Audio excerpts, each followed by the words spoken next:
네, 안녕하세요. 오늘 발표를 맡은 박철영이라고 합니다.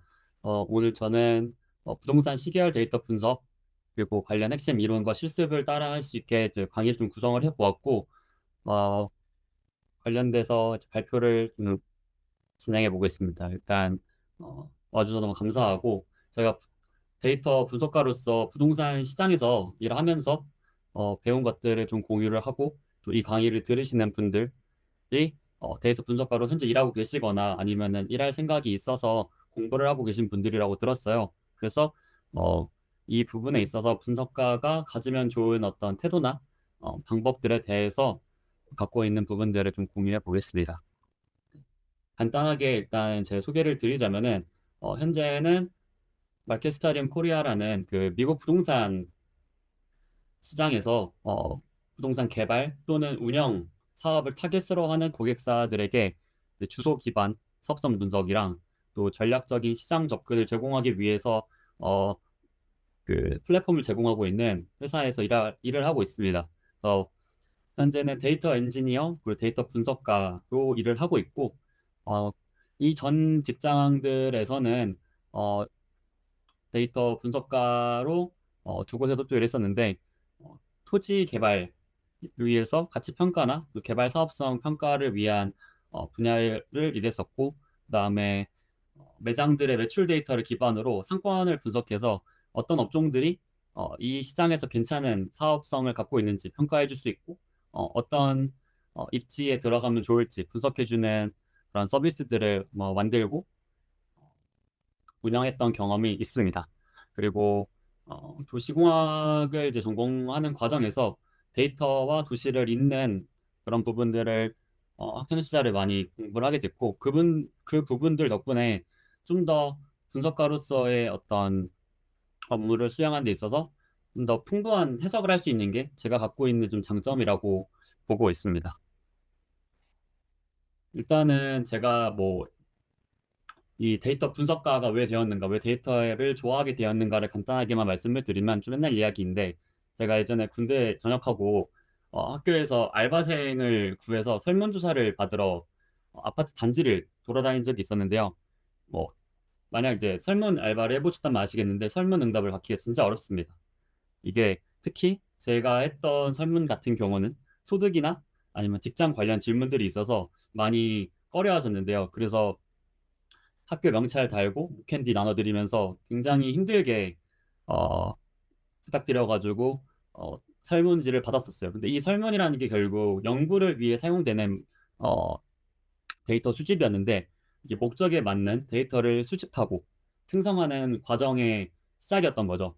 이때 제가 가져왔던 설문지 하나하나가 결국 데이터였고 이때 데이터 하나를 만드는 게 얼마나 힘든 일인지 크게 배웠던 사건입니다. 그러고 나니까 그 뒤로 다시 집에 와서 컴퓨터를 켜서 엑셀 파일이나 CSV 파일을 보니까 그 수많은 데이터들이 한 줄 한 줄 다 같이 있게 보이더라고요.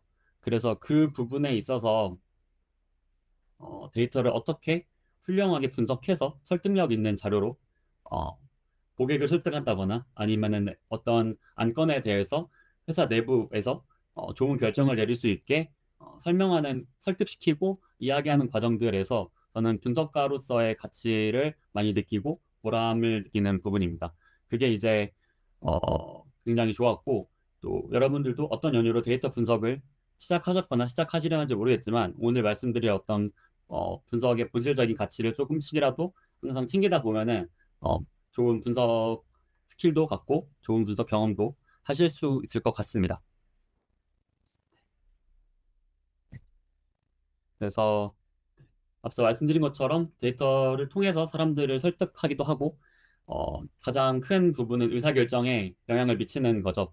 그래서 분석가 하면서 재밌었던 점은 주니어임에도 불구하고 어떤 중요한 의사결정들에 관여할 수 있다는 점, 내가 낸 분석 결과가 대표나 아니면 우리 회사 매니저분들이 이걸 활용해가지고 고객사들과 중요한 소통을 하는 부분들을 보면은 항상 책임감을 많이 느끼는 것 같아요. 그래서 한 번 더 데이터를 살펴보고 뭔가 위험한 말을 하지 않고 좀 더 확실한 답변을 드리기 위해 열심히 다방면에서 살펴보는 습관들이 생기는 것 같습니다. 제가 이제 이어서 말씀드릴 부분들은 데이터 분석을 이제 시작하는 과정에 있어서 단순히 어, 데이터 분석에 있어서 너무 코드 작성이나 아니면 어떤 툴을 배우는 거에 많은 에너지를 쏟으시는데 그 부분에 앞서서 조금 더 챙겨가면 좋을 부분들 말씀을 드리고 싶어요. 그래서 네. 어떤 문제를 풀어낼 것인지를 좀 더 개념적으로 이제 가져야 되는데, 그래서 문제를 잘 정의해야겠죠. 내가 데이터 분석이라는 건 결국 어떤 행위인데, 행위의 목적이 필요하잖아요. 그래서 항상 어떤 문제를 풀 것인가에 대한 문제 정의, 그리고 이 문제를 어, 풀어내기 위해서 내가 어떠한 논리적인 구조에 따라서 작업을 수행할 것이고, 분석 작업을 수행하고, 그 각각의 수행 결과 값들을 어떻게 판단할 것인지, 그리고 그 결과가 해석되어서 실제 의사결정에는 어떻게 반영할 수 있는지를 이제 이 전체적인 프로세스를 먼저 아신 다음에 이 도구를 배우는 게 가장 중요하다고 봐요, 저는. 그래서 잠시 앞에서 말씀드리면은 그래서 뭐 저 같은 경우는 개발 시작을 할 때는 분석 시작을 할 때는 처음에는 R이라는 언어를 사용했었고 뭐 스타라는 되게 옛날 통계 툴을 이용해 본 적도 있고 뭐 지금 파이썬도 사용하고 뭐 여러 언어들을 SQL로도 하기도 하고 하지만 어, 생각보다 코딩은 하다 보면은 어떤 한 가지 언어만 잘 배워도 다방면으로 쓰는 게 정말 쉽습니다. 그리고 툴 같은 경우는 사실 코딩보다 더 쉽죠. 이미 GUI 환경에서 내가 버튼과 어떤 인터페이스를 이용하면은 너무나 쉽게 이용이 될 수 있고 이 기능 안에서 이 툴 안에서 제공하고 있는 어떤 부분들을 적재적소에 사용만 할 수 있으면 되거든요. 그래서 뭐 저는 실제로 뭐 엑셀이나 구글 시트도 정말 많이 사용하고 그냥 피벗 테이블로도 풀리는 문제가 많고 아니면은 태블로라든지 뭐 다른 분석 툴도 활용해가지고 대시보드도 만들고 어, 작업을 해봤는데 어, 모양보다 항상 보면은 어떤 인사이트가 추출됐는지가 더 중요한 것 같아요. 분석가에게는. 네. 그래서 내가 이런 데이터를 가지고 이 업을 할 때 어느 정도 레벨까지 작업을 해야 되는지 좀 공유를 하기 위해 이 DIKW 피라미드를 가져왔는데요. 이게 데이터 분석을 하시는 분들 공부를 하다 보면은 한 번 정도 마주치는 그림입니다. 제가 굉장히 좋아하는 부분이기도 하고 여기 밑에서부터 시작하면은 요 데이터는 데이터가 쌓여서 정보가 되고 이 정보를 가지고 지식을 만들고 또 이 지식을 기반으로 지혜로운 어떤 활동을 한다. 이 뜻이거든요. 이 피라미드가.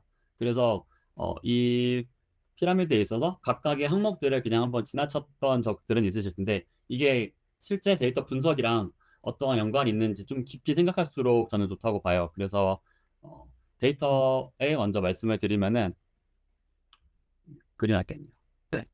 그냥 데이터는 쉽게 말해서 스칼라입니다. 스칼라 그냥 그 값 자체인 거죠. 뭐 숫자 10 아니면은 남성, 여성 아니면 거주지가 서울, 뭐 수원 이런 일반적인 어떤 숫자 데이터이고 이 정보는 이러한 데이터들을 가지고 어떤 맥락 그리고 어떤 관점에 따라서 편집하거나 묶거나 해서 정보를 만드는 거죠. 방향성이 생깁니다. 이때부터는 어떻게 보면 벡터 개념이 되는 거죠. 그래서 정보를 만들게 되고 이 정보들을 쌓아가지고 정보와 정보 사이의 편차라든지 비교 분석을 통해서 어떤 패턴이나 아니면은 어떤 해석 가능한 결과물을 만드는 게 지식을 만드는 과정이에요. 제가 이렇게 약간 개념적으로 말씀을 드렸는데 실제로 데이터 분석가가 실무에 가서 어떤 문제를 풀 때 결국 데이터를 확보하고 뭐 엑셀 파일이든 CSV 파일이든 뭔가 받게 되는데 그건 데이터이고 때로는 정보일 수 있는데 그 부분을 가지고 내가 지식이 되는 수준까지 끌어올릴 수 있어야 된다. 그 과정이 결국 분석이고 그 목적에 맞는 분석 방법론을 찾아가는 게 굉장히 중요하다고 생각합니다. 그리고 마지막에 제가 이제 제일 좋아하는 지혜에 대한 부분들을 좀 말씀을 드리면은 어, 지혜는 앞서 지식이나 어떤 정보처럼 스킬적인 부분보다는 생각보다 많은 행동, 경험을 기반으로 합니다.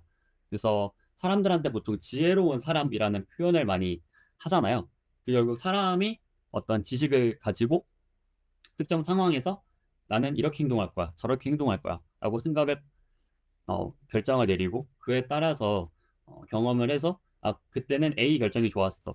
아니 B를 B의 길로 가는 게 더 좋은 방법이었어. 라는 식으로 어떤 미래 사건을 대비하는 어떤 판단력, 그리고 행동이 수반됐을 때 나오는 경험이 쌓인 게 전 지혜라고 알고 있고, 실제로 의사결정이라는 행위 자체가 이 지혜로움을 탐구하는 부분이라고 생각하거든요. 그래서 분석가 여러분들이 만들어 놓은 어떤 분석 결과물들은 어, 내가 사용할 때는 내가 지혜로운 사람이 되기 위함인 거고, 회사 입장에서 또는 우리 매니저, 팀 프로젝트 입장에서는 이 분석된 결과를 기반으로 좋은 의사결정을 할 수 있게 이끌어주는 부분이라고 생각을 합니다. 잠깐만요. 그냥 넘기시면 손해입니다. 30초만 들어보세요. 회사를 다니면서, 학교를 다니면서 병행이 가능한 메타커드 온라인 전액 환급 부트캠프. 이 과정의 멘토지는 삼성전자, 네이버, 대기업 금융권 등 국내 탑 현직자분들로 이루어져 있습니다. 내가 원하는 시간에 듣는 VOD, 대기업 현직자와 온라인 라이브로 포트폴리오를 완성하는 혼합 과정입니다. 이 과정은 국비가 아니기 때문에 누구나 바로 참여가 가능하고요. 미션 충족 시 현금으로 환급해드리고 있습니다. 그리고 이미 수많은 환급 후기들이 이를 증명합니다. 이직, 취업, 직무 전환에 고민 중이라면 더 이상 미루지 마세요. 소수정예 모집이라 매번 마감됩니다. 지금 바로 고정 댓글 확인하시고 무료 상담 받아보세요. 늦으면 다음 개수를 기다리셔야 합니다. 그래서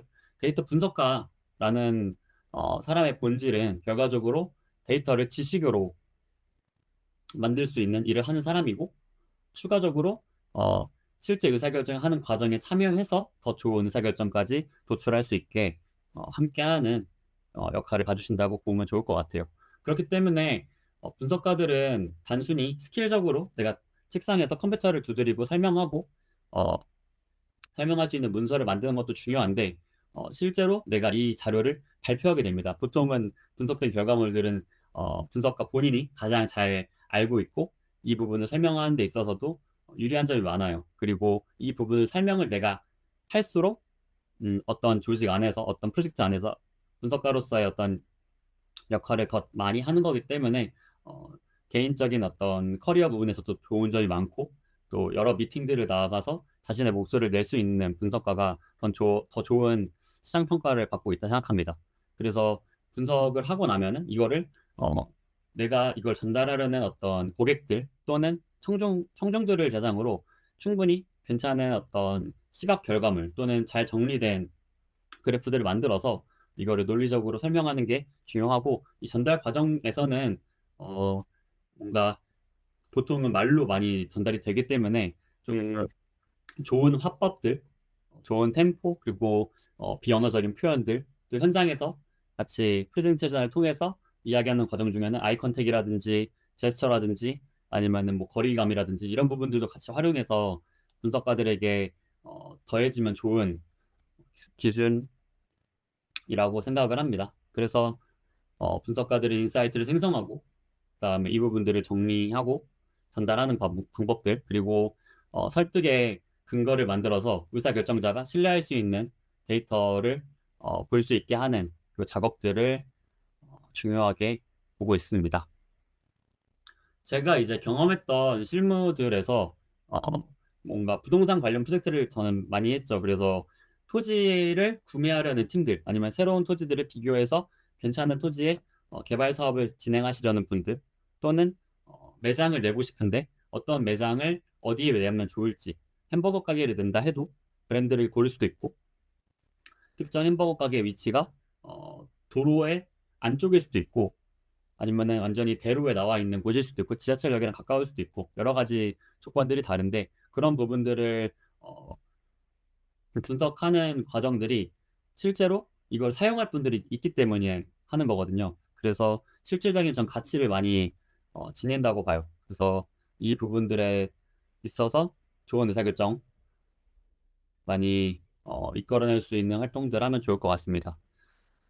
그리고 제가 이 부분은 이제 정답이 없는 문제라고 해서 슬라이드를 만들었는데, 어, 실제로 그 데이터를 가지고 정답을 완전히 뽑아내는 게 어려운 경우도 굉장히 많습니다. 제가 보면은 실제로 어떤 데이터를 가지고 아직 확인되지 않은 어떤 미래 사건들에 대해서 주장을 하는 경우들이 있어요. 보통 예를 들어 우리 회사가 어떤 정책을 펼치는 과정에 있어서 의견을 내고 싶은 거죠. 우리 회사가 조금 더 유리한 방향으로 정책을 냈으면 하니까, 뭐 그런 경우에 있어서는 일부러 그 부분에 유리한 자료들을 가지고 더 설득력을 올리고 타당한 주장을 하는 게 목적이거든요. 그런 문제들에 있어서도 분석가들은 일을 많이 하게 되는 것 같아요. 그래서 가설에 기반하여 어떤 전제 조건을 걸겠죠. 주장이 깔리는 그거에 맞는 데이터들을 탐색하고 그리고 조금 더 우리가 말하는 시나리오가 옳다라는 근거 자료들을 만들고 그래서 이를 통해서 합리적인 어떤 판단이 결국 우리가 주장하는 바대로 가야 된다라고 하면서 어떻게 보면 이권 싸움 같은 거예요. 그래서 분석가로서 항상 어떤 자원에 대한 활용에 있어서 조금 더 스스로에게 또는 우리 팀에게 유리한 방향으로 설득할 수 있는 능력, 거기에 필요한 데이터를 공격적으로 뽑아낼 수 있는 분석 능력 또한 저는 중요하다고 봅니다. 이 생각보다 이게 좀 높은 프로젝트들이라고 생각을 하고 난이도가 있는 이 부분들을 잘 해결하는 역량이 있으면은 저는 되게 좋은 분석가로 시장에서 평가를 받는다고 느끼는 것 같아요.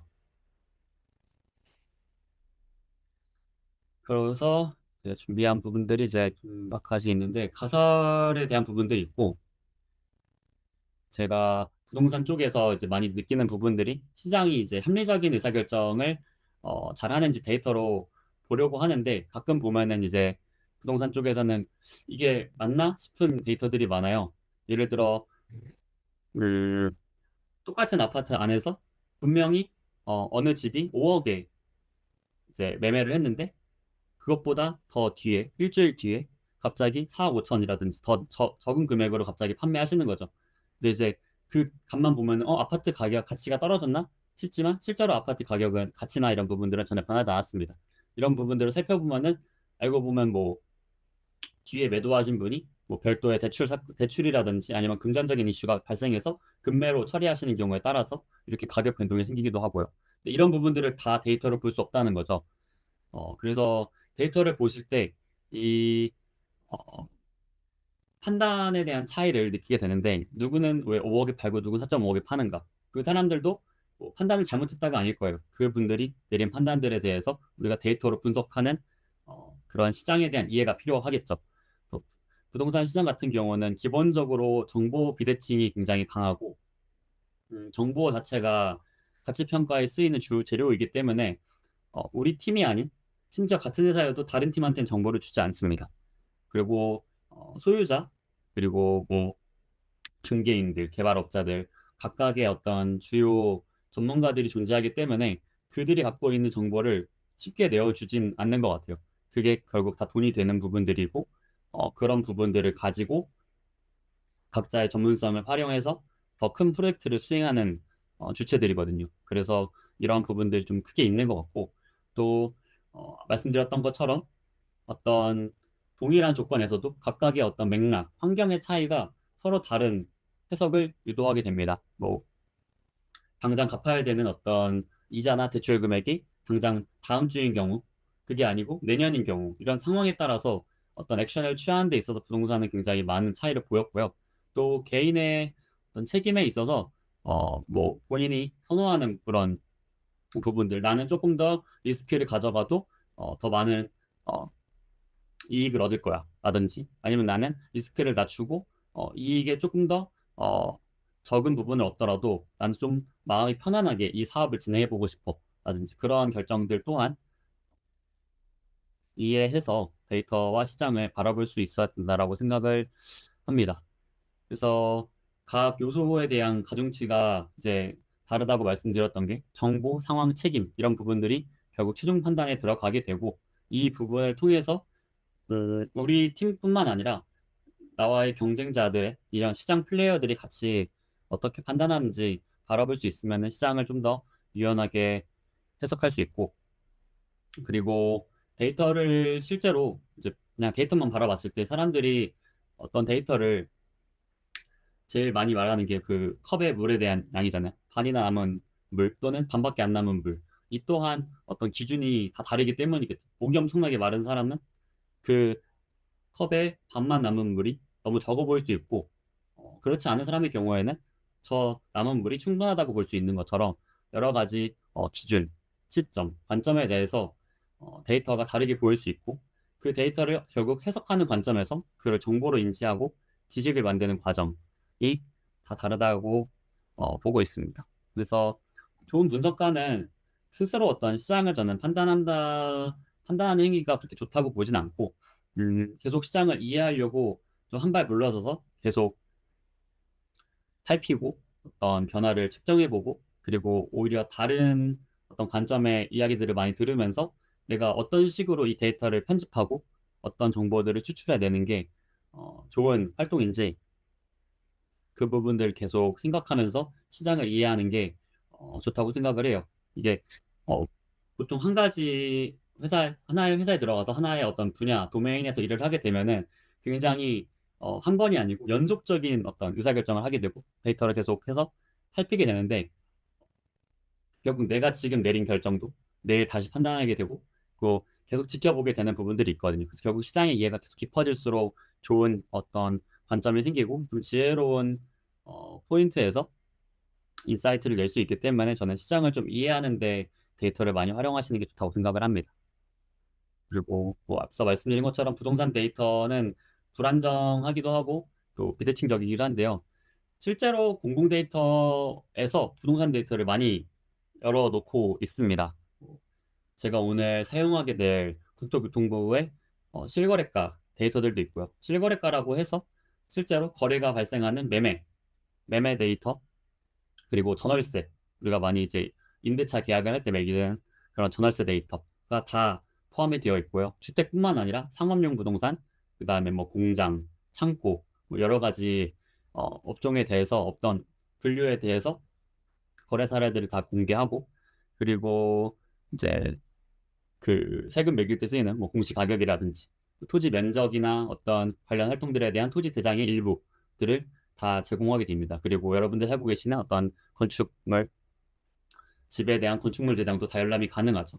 이렇게 공개된 데이터가 상당히 많아요. 근데 하지만 그럼에도 불구하고 부동산 시장에서 발생하는 여러 프로젝트들, 거래 사건들에 있어서 그 데이터가 어, 부족한 부분들이 훨씬 많거든요. 예를 들어 A와 B의 거래에 있어서 갑자기 금액이 너무 낮은 금액으로 발생했는데 알고 보니 특수 관계인 거죠. 뭐 어떤 양도를 위해서 이제 자녀에게 증여 방식으로 거래를 뭔가 속여서 하는 경우도 있고, 이건 물론 잘못된 거래지만, 또는 A와 B 회사 사이에 어떤 계약이 있어서 일부러 조금 더 비싼 금액에 거래를 해놓고 추후에 다른 방식으로 어떤 이런 가치를 주고받는다든지, 아니면은 이 거래 사건 자체는 텍스트로 남은 것들인데 그 외에 그 미팅에서 사이가 너무 나빠서 서로 협상을 잘 안 해주는 바람에 그 부분에 있어서 추가적인 어떤 비용이 발생했다거나 뭐 여러 가지 공개되지 않은 정보들도 많습니다. 그래서 그런 부분들이 항상 존재하는 게 부동산 데이터의 한계이고, 뭐 꼭 부동산뿐만 아니라 모든 어떤 오프라인에서 먼저 사건이 발생하고 그 부분들을 수집해서 온라인에 데이터를 올려서 그거를 분석을 하는 그런 역할을 수행하시는 분들은 모두가 이런 경험들을 하시고 불편함을 좀 많이 느끼실 것 같아요. 하지만 이제 이 부분이 어떻게 보면 기회가 되기는 하거든요. 그러한 비공개된 정보들을 별도의 어떤 영업 아니면 네트워크를 쌓아가지고 확보했을 때 그만큼 또 더 좋은 어떤 발언을 할 수 있기 때문에 그 부분이 또 매력적인 영역이긴 합니다. 그리고 데이터 파괴 정보들로 뭐 말씀드렸던 현장 정보, 거래에 대한 맥락, 그리고 숨겨진 조건들이 있다라고 항상 봐주시면 될 것 같아요. 그래서 부동산 데이터 분석은 이제 숫자를 만들어서 어떤 이야기를 하는 것뿐만 아니라 이 데이터가 실제로 시장에서 어떻게 해석될 수 있고 어떠한 흐름에서 나온 데이터인지 잘 알면은 시장에 대한 이해가 있을 거고, 그 다음에 데이터를 분석해서 부동산에 대한 핵심 인사이트를 만드는 어, 과정이라고 볼 수 있습니다. 그래서 데이터는 결국 결과이고, 이런 데이터를 해석함에 있어서 시장 행동들을 이해하고 뭐 거래가 발생하고 데이터가 기록되고 이런 과정들 안에서 내가 시장을 먼저 이해하는 것이 데이터 분석가로서 그 도메인에서 좋은 성과를 내는데 많이 중요하다고 느껴요. 그래서 어, 실제로 처음으로 뭔가 데이터 분석에 대한 업무를 하실 회사를 고르는데 보통 뭐 우선권이 그렇게 많지는 않지만 업종을 고르신다고 했을 때 내가 개인적으로도 원래 관심이 많은 그런 분야에 가시는 거를 굉장히 추천을 드려요. 내가 많은 관심이 있었던 것만큼 부가적인 어떤 백그라운드 지식이 굉장히 많고 그런 부분들이 단순히 데이터를 통해서 나온 결과가 이게 일시적인 건지 아니면은 이게 꽤나 패턴적인 어떤 반복적인 부분의 결과가 나온 건지 이거를 좀 직감적으로 알긴 알아야 되거든요. 근데 이게 경험이 쌓이면 알겠지만 초반에는 주니어로서는 그 부분이 되게 어려운 것 같아요. 그래서 데이터를 좀 많이 만져봐야 되고 근데 데이터를 많이 만져보려면 시간도 많이 필요하고 데이터도 많이 필요한데 주니어 때는 정말 이게 쉽지 않거든요. 그 실제로 할 수 있는 어떤 수행할 수 있는 분석 방법들도 되게 한정적이고 아직 경험이 없다 보니까 뭐가 정답인지 모르겠고 그러다 보면은 가끔 탑지를 벗어나는 경우도 있고 그래서 가능하면은 도메인을 정할 때 내가 관심이 있고 재밌어 하고 또는 나의 어떤 성향과 너무 엇나가지 않는 분야에서 데이터 분석업을 시작하시는 거를 저는 추천을 드립니다. 그래서 제가 어, 네. 아까 말씀드렸던 분석 업무 중에 첫 번째로 문제를 정의하는 부분을 말씀을 드릴게요. 그래서 요즘 시장 안 좋다라고 적어놨는데 지내시다 보면은 요즘 시장이 너무 안 좋아, 요즘 뭐가 너무 나빠, 뭐 이런 식으로 말을 하는 경우가 종종 있잖아요. 근데 어, 저도 뭐 가끔 이렇게 말을 하는데 이 부분에 대해서 이 발언 자체가 분석가의 눈에서는 조금 더 다르게 볼 줄 알아야 된다라는 이야기를 좀 꺼내보려고 해요. 분석가는 어떤 물음이나 어떤 발언에 대해서 실제로 그게 증명 가능한가? 그게 사실일까? 또는 그냥 추측이기도 하고 꽤나 근거 없는 추측일 수도 있고 꽤나 근거 없는 주장일 수도 있다라는 부분을 항상 염두에 두고 특히 업무에 있어서 그것들을 예민하게 바라볼수록 중요한 역할을 많이 수행할 수 있는 것 같아요. 그래서 앞서 말씀드렸던 뭐 요즘 시장이 너무 안 좋아라는 말을 부동산 시장에서 하게 되면은 거래가 요즘 잘 안 되나? 실제 계약 건수가 줄어들었을까? 파악을 해볼 수도 있대요. 실제로 계약 건수가 줄었으면 진짜 시장이 안 좋았네. 예를 들어 중개 쪽 입장에서는 거래량이 줄었다는 건 진짜 매출이 줄어들었기 때문에 진짜 시장이 안 좋았네 이해할 수 있고 또 가격이 떨어지는가 매매가라든지 평당가라든지 이런 부분들을 체크해서 아 똑같은 부동산 자산에 대한 가치 평가가 시장에서 이 자산을 바라보는 그 가치가 더 떨어졌네라는 것들을 수치로 볼 수 있겠죠. 그리고 어, 또 매물이 쌓이는가에 대한 부분들은 아까 말씀드린 중개 쪽도 있지만 매도 측에서 내가 매물을 계속 내놨는데 팔고자 하는데 팔리지 않습니다. 시장에서 아직 이것들을 흡수할 수 있는 수요력이 없는 거죠. 이 당시에 이 사람은 요즘 시장이 안 좋네 라고 말을 할 수가 있죠. 그래서 각각의 어떤 본인의 목적에 따라서 그것들이 실제 시장에서 이루어지지 않을 때 우리는 시장이 안 좋네 라고 말을 하는 것 같아요. 그래서 그런 부분들을 좀더 수치화해서 생각해 볼 수 있는 부분들 또한 중요하다고 봅니다. 문제를 정의하는 데 있어서 좀 더 추상적인 표현들이 있죠. 뭐 시장이 안 좋다 같은 모호한 그런 진술들이 있는데 이것들을 좀 개념을 분해해서 거래나 가격 아니면 뭐 매물의 양이라든지 아니면은 뭐 시장에 나온 어떤 물건들에 대한 평가도 할 수 있겠죠. 뭐 너무 신축 물건들이 나왔다거나 너무 노후화된 물건만 나온다거나 그런 부분들도 볼 수 있을 거고요. 그래서 이것들을 측정할 수 있는 지표들을 만들어서 뭐 몇 건, 아니면 가격에 대한 지수, 아니면은 뭐 매물의 개수 등으로 정의를 하고 이를 데이터를 가지고 만들어서 이것들을 관측하는 방법으로 풀 수가 있겠죠. 그래서 문제 정의가 그만큼 중요하다.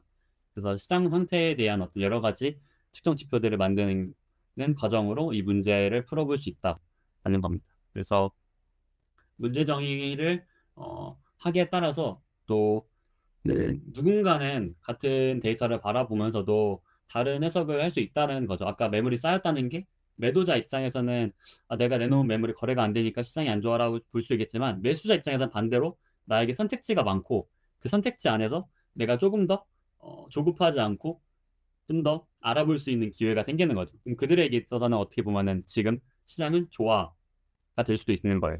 그래서 이런 관점에 따라서 다른 해석이 될 수 있고, 이 부분을 또 업무에 있어서 말해보자면은 내가 지금 취해야 되는 어떤 스탠스를 명확하게 모르면 실수로 잘못된 해석을 할 수 있다는 거예요. 시장이 나쁜데 시장이 좋다라고 해석할 수도 있고. 그렇기 때문에 항상 문제 정의를 잘 하고, 이 문제가 어떤 식으로 측정될 수 있고 그 측정된 값을 내가 어떻게 잘 해석할 수 있는지, 그 부분에 있어서 실수를 하지 않는 게 중요합니다. 또 여러 가지 어, 내가 보는 부분들 말고 그 외에 외부 변수들도 있기 때문에 그런 것들도 함께 항상 살펴보는 게 중요하고요. 또 제가 이 부동산 분석에 있어서 오늘 준비해온 어떤 주제인데, 어, 이걸로 정한 건 아니고 이 뒷부분에 다시 나올 건데, 다주택자 양도소득세 중과 유예 종료라는 사건을 들고 왔어요. 뭐 다 부동산 분야를 하시는 분들은 아닐 거라서 좀 낯설 수도 있는데, 이게 쉽게 생각해서 그 매물의 어떤 양을 좀 조절하기 위해서 국가에서 내놓았던 정책입니다. 그래서 뭐 그 현재 다주택자를 많이 공격이라 할 수 없죠. 다주택자들을 대상으로 여러 가지 정책들을 시도하고 있는데 그 중에 하나이고, 어 이게 곧 종료가 돼요. 한 달도 안 남았는데 다음 달 5월 9일자까지 유예가 되고 5월 10일부터 다시 이 중과세가 다시 부활을 하게 됩니다. 그래서 뭐 이 부분에 대해서 간단하게 좀 이야기가 나오다 보니까 전 여기서 오늘 어, 발표의 실습 주제를 좀 만들어 보려고 했고, 다만 제가 이게 데이터 실습을 준비하는 과정에서 5월 9일이 아직 도래하지 않았잖아요. 아직 5월 10일이 돼서, 그래서 이 정책에 대한 변화로 또다시 시장이 어떻게 바뀌었는가를 파악하기에는 데이터가 없는 거죠. 그래서 좀 충분하지 않은 실습이 될 것 같아서 오히려 과거 사례를 좀 가져왔어요. 네, 지금 이 발생할 사건인 이 중과세에 대한 유예가 종료되는 거에 앞서 중과세 유예를 시작한 시점이 4년 전 2022년 5월 10일입니다. 새 정권이 들어설 때인데, 이 당시의 시점으로 다시 바라보면은 다주택자들이 원래는 중과세를 내고 있었고, 그 부분을 완화시켜 줌으로써 매물을 많이 내놔라, 세 부담을 완화시켜 줄 테니 시장에서 조금 더 매물 거래를 많이 내서 너희가 다주택자인 거에서 좀 더 사람들에게 많이 주택을 나눠주고 뭐 그런 부분이거든요. 아무튼 그래서 어, 이 2022년 5월 10일은 충분히 과거이고 데이터도 안정적으로 쌓였기 때문에 이걸 가지고 실습을 진행을 해 볼게요. 정책에 대한 구조를 간단하게 한 번 더 말씀을 드리면은 좀 어려울 수 있는데, 이 중과세를 줌으로써 매도에 대한 부담이 감소하는 거죠. 이 뒤에 말씀드릴 건데, 매도할 때 그 내가 집을 2개 갖고 있다, 3개 갖고 있다, 이런 경우에 따라서 세금을 더 많이 내거든요. 그 부분에 때문에 거래가 많이 위축될 수 있는데, 그거를 아예 너가 집이 2채든 3채든 상관없이 주택이 한 채인 사람과 똑같은 방식으로 세금을 매기게 해줄게 라고 약속을 한 거예요. 그래서 이게 2022년 5월 10일자로 발동이 됐었고, 그 뒤로 1년씩 계속 연장되다가 이번 연도에 다시 이제 멈추게 되는 상황입니다. 그래서 매도에 대한 부담이 감소되니까 매물이 많이 나오겠죠. 매물 공급이 증가될 것이고, 그에 따라서 매물이 많아지는 만큼 거래량이 증가될 수 있고, 그리고 가격에 있어서 무조건 떨어진다는 아니에요. 매물이 많아진다고 떨어지는 건 아니고 올라가려는 압력을 많이 낮추려고 하겠죠. 매물 자체가 많아지니까 가격에 대한 경쟁, 비딩이 많이 줄어서 가격이 더 위로 솟을 수 있는 그 힘을 눌러줄 겁니다. 그걸 이제 하방 압력이라고 볼 수 있어요. 좀 더 낮춰진다거나 아니면은 올라가려는 걸 누른다. 이런 좀 부분이고, 아까 말씀드렸던 세율 구조인데, 이건 이제 좀 가장 큰 케이스로만 가자는데, 이게 양도소득세가 매겨지는 과세 표준이 10억을 넘어갈 때 기준인데, 뭐 단계별로 다 있지만 가장 큰 비율로 내려간 게 1주택자 같은 경우는 최고 45%의 일본적인 그 소득세를 냅니다.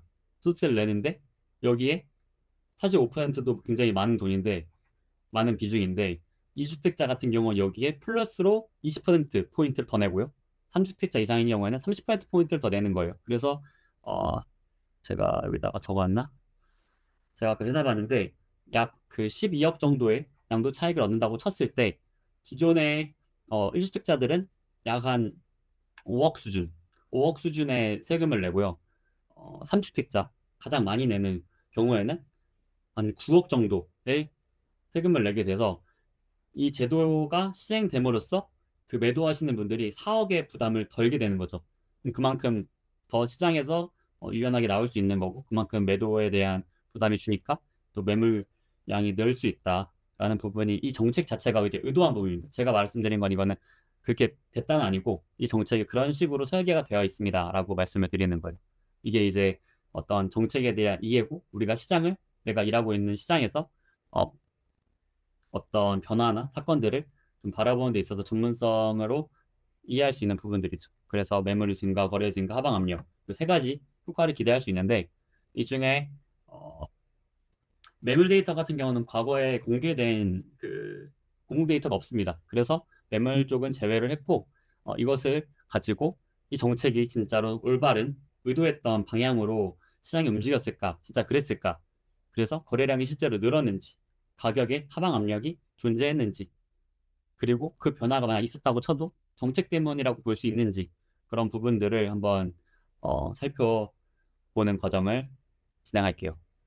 분석 지표를 잡을 때 제가 이제 거래량과 매물수를 잡았고 앞에 말씀드린 것처럼 현재 이 데이터가 안정적으로 쌓여 있는 상태에서 실습에 있어서 문제가 없다고 보았습니다.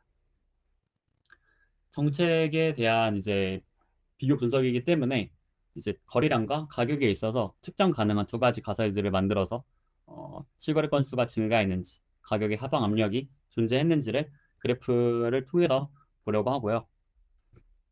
이제 분석을 설계함에 있어서 앞서 질문을 정의했죠.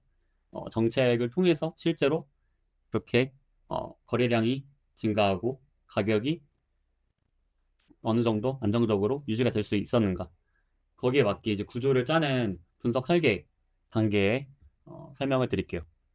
분석 설계는 같은 데이터도 자르는 방식, 결국 어떤 식으로 정보를 만드냐에 따라서 다른 결론이 나온다고 말씀드렸잖아요. 이게 그 부분을 이제 편집하는 영역인데요.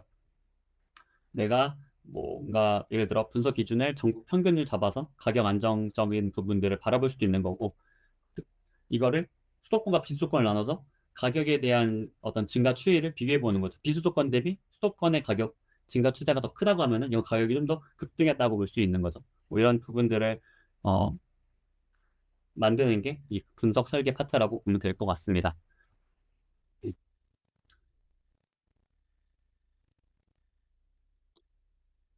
네. 이번에 사용하려고 하는 이제 아파트 실거래가 데이터는 계약을 하고 나서 즉시 온라인에 올라가는 건 아니고 사람들이 이제 부동산 거래해 보시면 알겠지만 중개사무소에서 이제 손으로 도장도 찍고 작성도 하고 가서 이제 여러 가지 시간들이 걸리잖아요. 그러고 나서 계약을 해서 이체를 하고 나면은 계약서가 생기죠. 이 계약서를 30일 이내에 관공서에 이거를 이제 신고하시게 되면 그게 접수가 되고 그게 데이터 처리팀에서 공공 데이터에 올려주면 그거를 받아서 확인할 수 있는 겁니다. 단계가 굉장히 몇 가지 단계들이 있죠. 결국 시간차가 발생을 해요. 그래서 최대 30일. 물론 이거 30일 지나서도 신고할 수 있습니다. 그냥 벌금이 좀 있을 뿐이에요. 그래서 이 데이터 자체가 갖고 있는 특성으로 시차가 있습니다. 레그가 있다는 거죠. 그래서 계약일과 반영일 사이에는 네, 시차가 좀 있고 그래서 최신 데이터를 쓰는 데에서는 오히려 지금 분석을 제가 최신 데이터를 가져와도 생각보다 4월 데이터가 많지 않고 아직도 3월 데이터가 쌓이는 중입니다. 이게 이 실거래가 데이터 좀 특성이고 그렇지만 저는 아까 말씀드린 것처럼 4년 전에 사건들이기 때문에 이번 분석함에 있어서는 전혀 뭐 문제가 되지는 않는 것 같아요.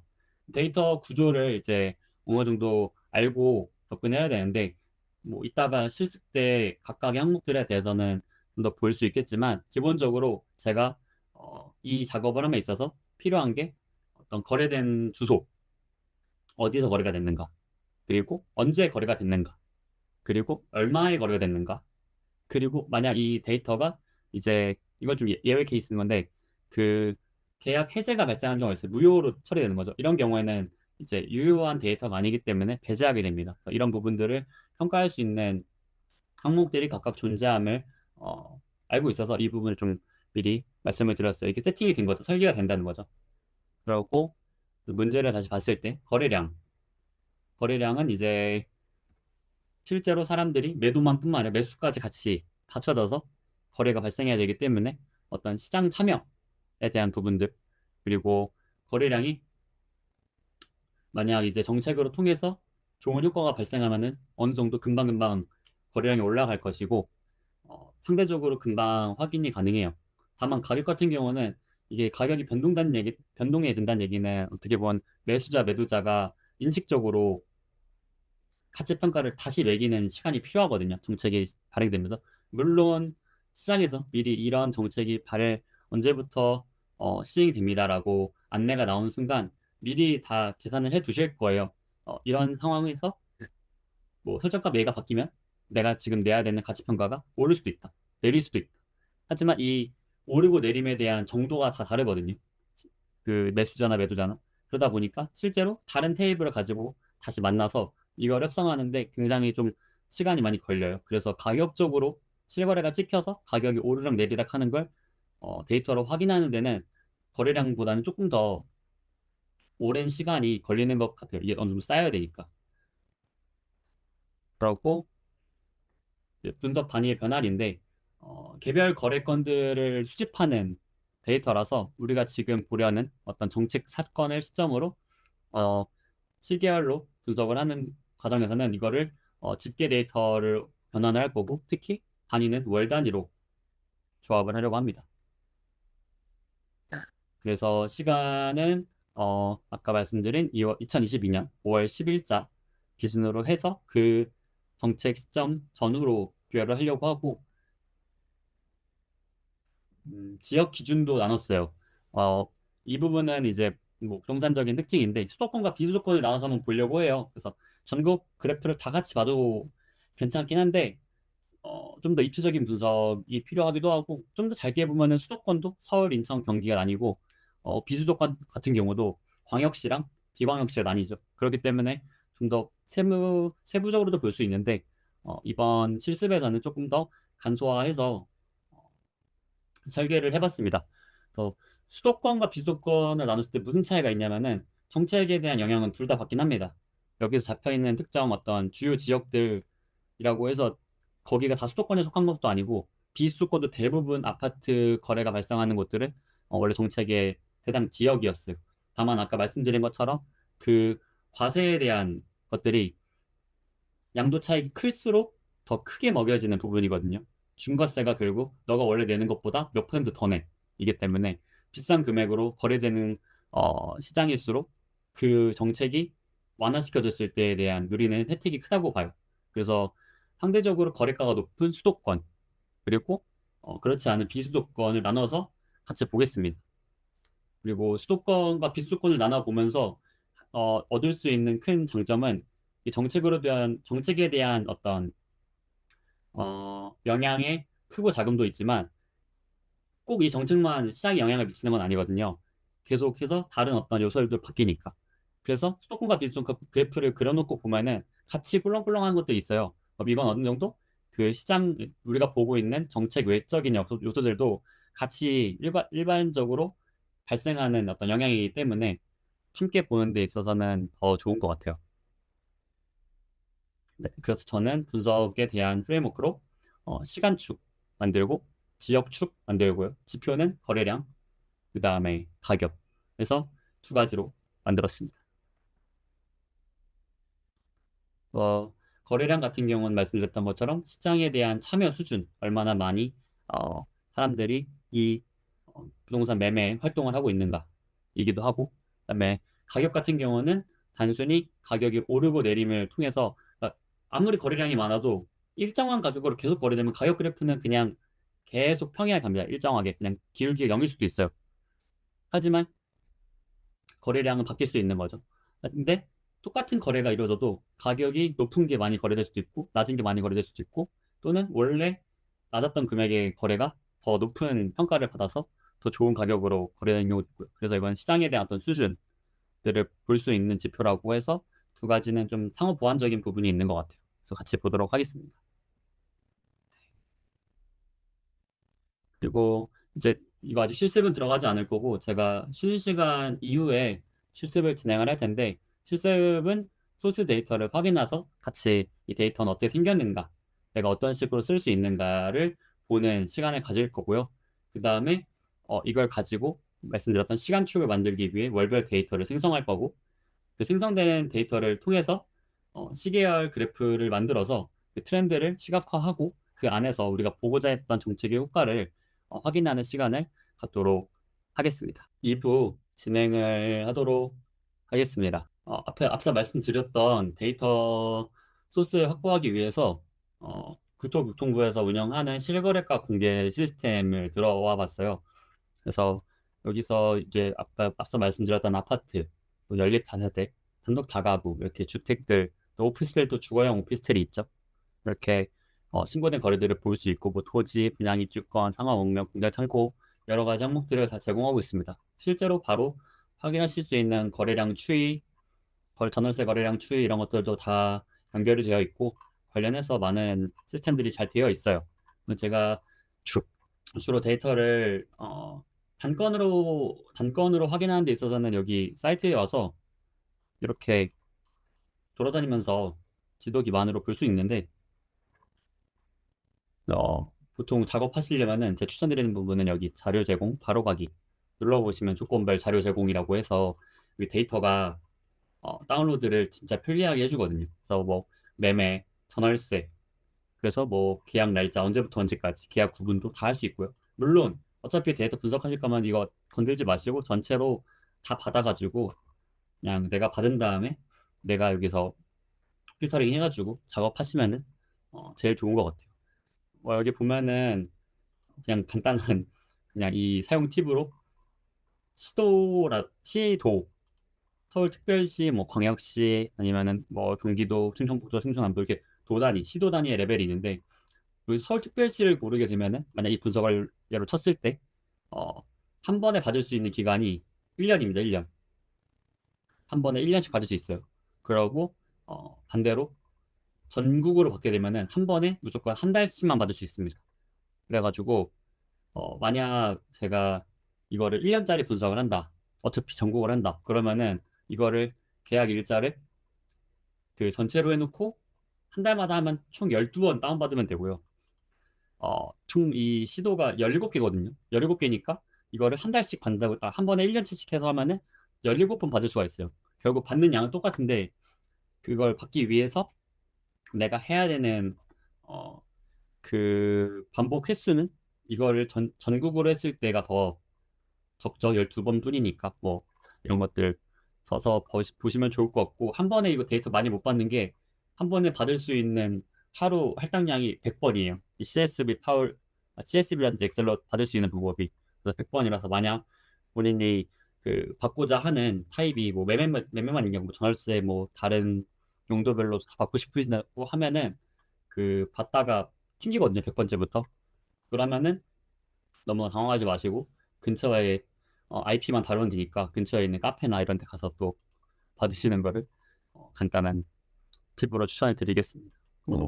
저는 이제 이미 받아놨어요. 제가 그때 실습 때 사용하려고 받아놨고 그 자료 제공하는 걸로 해서 그 매니저님 통해 가지고 이용하실 수 있게 공급해 드릴 거고 거기 소스 데이터라고 해가지고 제가 2020년 1월부터 2023년 12월까지의 아파트 매매 실거래가를 다 받아왔고 중에 하나를 약간 열어서 보면은 데이터가 이렇게 생겼습니다. 그래서 CSV 파일인데 특이하게 바로 CSV의 형태를 띄고 있지 않아요. 그 컴마 세퍼레이티드 밸류죠. 컴마를 기준으로 데이터들이 이렇게 구분되어 있는 게 CSV인데 지금 옆에 보시는 15, 1부터 15까지 그냥 텍스트입니다. 그냥 스트링 값이에요. 들어가 있는 값들을 읽어보고 너네가 알아라. 이런 얘기고요. 실제로 내가 아까 검색해서 받았던 검색 조건들이 적혀 있는 뭐 일종 메타데이터죠. 뭐 이렇게 되어 있습니다. 그래서 만약 분석을 하시려고 읽으실 때 이 부분을 모르고 1번부터 읽게 되면은 파일이 에러가 나고 그리고 컴마로 잘 구분되어 있는지 뭐 이런 부분들 확인하면 좋고, 그리고 여기 널값 있죠? NA 값에 대한 처리가 여기 대시로 돼 있어요. 다 텍스트로 잡혀 있는데 이것들도 다 NA 값 처리하고 싶으시면은 먼저 거기에 맞춰서 입력해 주시면 좋습니다. 그리고 한글 같은 경우는 이제 부동산 쪽 같은 경우는 한글이 들어간 텍스트를 많이 쓰게 돼요, 데이터를. 그럴 때는 인덱싱 인코딩 이슈가 있어서 뭐 파이썬 같은 경우는 CP949 같은 인코딩 값 잡아주시면은 안 깨지고 잘 사용하실 수 있습니다. 그래서 제가 앞서 말씀드린 것처럼 소스 데이터 확인, 그 다음에 월간 데이터를 생성하고 나서 시계열로 분석하는 이 파트로 준비를 간단하게 해봤고, 분석에 대한 전반적인 난이도는 굉장히 쉬워요. 제가 특정 사건을 잡고 이 사건에 대한 해석을 열심히 설명은 하긴 했는데, 분석 자체는 이것들을 어떻게 하는지, 어떤 식으로 볼 수 있는지, 결과가 어떻게 나올 수 있는지를 한번 보고 같이 한번 해석해보는 그 프로세스에 집중한 거라서 좀 쉽게 만들어 봤습니다. 그래서 뭐 실습을 따라 하시면서도 궁금하신 사항 나중에 발생하시면 또 물어보시면은 얼마든지 답변을 드릴 수 있을 것 같아요. 일단은 소스 데이터 확인을 먼저 해볼게요. 저도 이제 분석할 때는 그 파이썬 쓰긴 하는데 이거 주피터 노트북이거든요. 그래서 이렇게 대화용으로 딱 블록 단위로 이렇게 딱딱딱 쳐서 데이터 확인해보고 그 데이터에 대해서 특징 파악하고 그거에 대해서 계속 시각적으로 이렇게 뭔가 내가 사고에서 행동을 하나하나 이어가는 방식이어서 저는 이 노트북 사용하는 걸 좋아합니다. 그래서 일단은 사용되는 라이브러리로 판다스나 빅텍 이제 그래프 그려보는 어떤 시각화를 위해서 어, 시각화 라이브러리를 불러오고요. 그 다음에 기본적으로 처음에 아까 그 CSV 파일 하나 읽는다고 예시를 들어서 이제 판다스를 통해서 읽게 되면은 기본적으로는 이렇게 에러가 납니다. 그래서 뭐 인코딩일 수도 있고 여러 가지 뜨는데, 그래서 여기 보면은 첫 번째 나온 에러랑 이런 거 결국 그거거든요. 첫 번째 위치에 인코딩도 안 맞고 뭐도 안 맞는다. 그래서 앞에 말씀드렸던 것처럼 인코딩도 맞춰주시고, 그 다음에 실제로 15번째 줄까지는 날리고, 그 다음 바로 헤더가 시작되는 부분, 그 다음에 실제로 데이터가 그 실제 숫자로 읽어도 되는 부분들도 있는데, 날짜나 이런 애들은 결국 문자로 보는 게 더 편해요. 그래서 나중에 다시 처리하면 되니까 초반에는 좀 문자로 읽어놓는 거를 저는 좀 선호하는 편이라서 잡아놓고, 그다음에 NA 값 뭐 사용하진 않을 수 있지만 어쨌거나 저는 요거 미리 대시 잡아놔서 결집값으로 어떻게 볼지 정했습니다. 그래서 실제 다시 읽어보면은 읽히고, 제가 그때 확인을 해놔가지고 요즘 텍스트가 밀리긴 하는데 이렇게 데이터가 쭉 어떻게 생겼는지 볼 수 있고요. 그 다음에 어, 기본적으로 이렇게 작업을 하시죠. 인포를 본다고 해서 칼럼이 총 20개가 있습니다. 0번부터 해서. 그래서 뭐 각 파일별로 그냥 숫자를 구해놨고, 시군국 아까 말씀드렸죠. 지역을 탐색하기 위한, 얘가 수도권인지 비수도권인지 파악하기 위한 시군구 값이 있고요. 그 다음에 계약연월 이미 딱 있습니다. 제가 필요했던 월간으로 데이터를 집계하기 위해서 필요한 컬럼이죠. 그 다음에 거래 금액 여기 있네요. 특징은 거래 금액은 이렇게 만원 단위예요. 만원 단위. 그래서 만약 내가 이거를 정확한 어떤 금액으로 맞추고 싶으면은 요거를 만 원을 풀어서 원 단위로 바꿔주셔도 되고, 아니면 뭐 억 단위로 보고 싶다 하면 다시 얘를 또 만으로 나눠주시면 되겠죠. 그런 부분들 작업해 주시면 됩니다. 그리고 아까 말씀드렸던 것처럼 해제 사유 발생일이라는 게 있어서 이게 해제 사유가 있을 때만 날짜가 써 있어요. 그래서 일반적인 거래가 완료된 경우에는 그냥 없고요. 저기 써 있는 날짜가 있으면은 얘네는 해제된 거래다. 하지만 이미 신고는 됐었다. 왜냐면 신고 자료이기 때문에 데이터는 남아 있습니다. 그래서 먼저 수도권에 대한 분류도 한번 확인을 해볼게요. 저 같은 경우는 요거 그냥 이제 시군국 칼럼이 있었죠. 그 위에서 시군국 칼럼이 실제로 이렇게 뭐 경기도 화성시 병점구 병점동 뭐 이런 식으로 나와 있어요. 그래서 앞에 있는 띄어쓰기 기준으로 해가지고 나누고, 거기 앞에 처음에 시도가 나오니까 그걸로 해서 시도 네임 잡아주고, 얘네가 만약 서울시, 인천광역시, 경기도면은 수도권이다. 수도권이다. 여부를 가지고 이렇게 true, false로 잡았습니다. 그래서 수도권인 경우와 비수도권에 대한 어떤 수도권 시도 목록 넣어보면은 수도권 애들이 경기도, 서울특별시, 인천광역시 이렇게 잘 들어와 있고요. 그 다음에 비수도권 목록에는 경상남도, 경상북도 쭉 부산광역시, 강원특별자치도, 제주특별자치도까지 해서 잘 구분이 된 거를 실제로 확인할 수 있습니다. 그리고 이제 계약 연월, 뭐 계약일 합쳐서 날짜로도 변환을 하는데요. 사실은 계약 연월이 잡혔기 때문에 꼭 이렇게 하지 않아도 돼요. 근데 이번 분석에서는 제가 월 단위로 보니까 이렇게 했지만 실제로는 계약일 자체로 일단은 관리를 하다가 경우에 따라서 얘를 월 단위로도 바꾸고 연 단위로도 바꾸고 뭐 날짜 단위로도 해서 요일별로도 바꿀 수 있고 여러 가지 편집을 하기 위해서 데이터 타입으로 아예 바꿔놓는 걸 좀 선호하긴 해요. 그래서 저는 일부러 한번 데이터 타입으로 바꾸는 작업을 했고 거기에서 이 거래 계약일, 이 컨트랙트 데이트를 다시 피리어드 개념으로 해서 이어먼스 타입으로 바꿨습니다. 그래서 또 계약 연월로 나눈 상태로 개수를 확인해 보면은 저 아까 말씀드렸던 것처럼 1년치를 받은 게 아니고 전국을 한 달치씩 받았어요. 그래서 이 CSV 파일은 2021년 1월 데이터만 있어요. 그래서 지금은 봤을 때 모두 2021년 1월 데이터 이미 확인이 되었죠. 그거는 잘 나온 것이 맞습니다.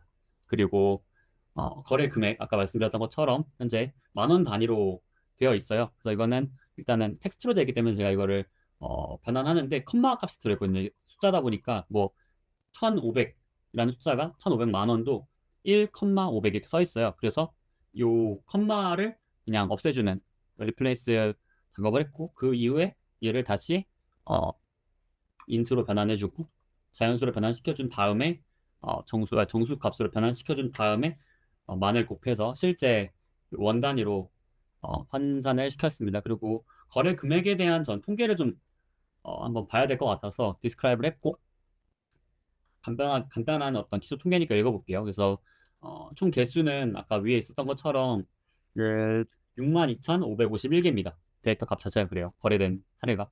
그리고 평균치는 이게 지금 이 에잇이니까 이 지금 딱 억 단위거든요. 평균 3억 6천만 원의 거래가 되었고요. 최소 금액은 400만 원이네요. 네, 400만 원짜리 거래가 있었고 가장 비싼 거는 57억 5천만 원짜리 아파트가 거래된 케이스로 들어와 있어요. 여기 맥스 값에 있죠. 여기서 지금 아까 민이랑 여기 50% 미디언 값이 있는데요. 우리가 민 값이랑 미디언 값 중에 무엇을 대표 값으로 쓰는 게 좋을까라는 고민을 일단은 하게 됩니다. 왜냐하면 꽤 차이가 커요. 민값, 중위값이 아니고 평균값 같은 경우는 지금 3.6억이고 중위값 같은 경우는 지금 2.5억이거든요. 꽤 크죠. 1.1억이나 차이가 나요. 그래서 뭘 쓰는 게 좋을까라는 고민을 해서 거래 금액에 대한 분포를 한번 시각화해 봤어요. 그래서 히스토그램을 간단하게 그려봤는데 이걸 그려봤을 때 그래프가 이렇게 나옵니다. 요거 보시면 아시겠지만 초반에 낮은 금액대에 쭉 몰려서 피크 한번 찍고 쭉 내려가는데 여기서 끝나는 게 아니고요. 대칭이 아니고 옆으로 계속 길어지는 거예요. 아까 제일 비싼 거 얼마였죠? 57억 5천만 원짜리 여기쯤 찍혔겠죠? 여기까지 쭉 이어지는 어, 정기 분포를 벗어나는 어떤 타입의 그래프가 찍힙니다. 꼭 부동산 쪽이 아니더라도 이렇게 거래가 찍히는 애들은 보통 대표값으로 중위값 기반으로 많이 하긴 해요. 그래서 저도 이 분포를 통해서 평균보다는 중위값을 사용해서 이 너무 극소값, 극대값에 끌려가지 않는 좀 안정적인 값을 사용하도록 하겠습니다. 그리고 앞서 말씀드렸던 것처럼 이게 우리가 거래 사례에 대한 유효한 것들을 체크를 하는 분석이다 보니까 유효하지 않은 해제 사유가 발생했던 데이터들은 날릴게요. 그래서 얘네가 NA만 남기겠습니다. 그래서 제가 사용하고자 했던 컬럼들만 한번 확인해서 보면은 이렇게 경기도, 뭐 울산광역시 시도를 구분했고 이거에 따라서 수도권인지 아닌지를 true, false로 나눠봤고 그 다음에 이제 이거에 대한 거래 월, 연월, 그 다음에 거래 금액 사실상 이 세 가지 쓸 거기 때문에 준비가 다 됐죠. 그리고 단편적으로 우리가 분석을 할 때 이제 이 항목들을 가지고 거래는 전체 개수, 뭐 수도권, 여기 트루니가 수도권이죠. 또 비수도권이 해당 연월에 몇 건 거래됐나. 거래된 건은 거의 비슷하네요. 둘 다 한 3만이 좀 안 되는 거래가 되었고, 그치만 가격에 대한 중위값을 비교했을 때 수도권 같은 경우는 거의 4억 근처에 거래가 되었고 비수도권 같은 경우는 1억 8천 정도가 중위값으로 잡혔습니다. 차이가 있죠. 그래서 이렇게 데이터가 잡히고 저는 이제 이거를 월별로 쌓아서 분석을 진행해 보려고 해요. 그래서 제가 월간 데이터 생성 챕터 이제 두 번째 파트에서는 이거를 똑같이 이제 과연 사용이 필요한 부분들을 라이브러리를 불러오고 폴더 구조에 보시면은 제가 이미 여기 맞게 데이터를 세팅을 해놔서 저장은 먼슬리 데이터로 저장을 할 거고 그 아까 소스 폴더 있었죠? 소스 데이터 폴더 여기 다 모아놨어요. 여기 쭈루루루루 모아놨기 때문에 이 주소를 따라서 데이터를 한 번에 쭈루루루 읽어서 CSV에다가 담는 작업들을 처리하겠습니다. 그래서 데이터 전처리 함수를 정의를 해주고요. 이거 써있는 내용 앞에 소스 데이터 확인해서 썼던 그 프로세스 그대로예요. 그래서 똑같이 별도 이해 안 하셔도 되는 게 데이터 읽고요. 그때 아까 했던 옵션 값들 넣어주고 수도권 비수도권 분류해주고 그다음에 계약 연월 사용해가지고 월별 데이터로 집계할 수 있게 만들고 거래 금액 정리해주고 유효하지 않은 데이터 알렸습니다. 그렇게 해서 바로 가져오지 않고 이걸 또 앞에 마지막에 만들었던 테이블처럼 거래는 개수로 거래 금액은 또 중위값으로 처리해서 테이블로 배출하는 형식으로 만들었고요. 이거를 이거 이제 파일 경로가 아까 잡아준 건데 뭐 특별한 건 아니고요. 아까 그 제가 비에서부터 실행을 안 해가지고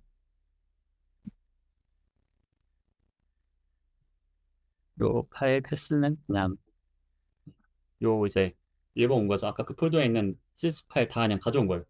그래서 쭈루루루 가져왔고 읽는 게 이제 하나씩 하나씩 해서 몇 년치 4년치니까 48개 정도 되는데 뭐 그것도 하나씩 하나씩 폼은 돌려도 되는데 좀 편하게 해보려고 일단 함수 하나 넣어서 돌아가는지 봤고요. 잘 돌아가고요.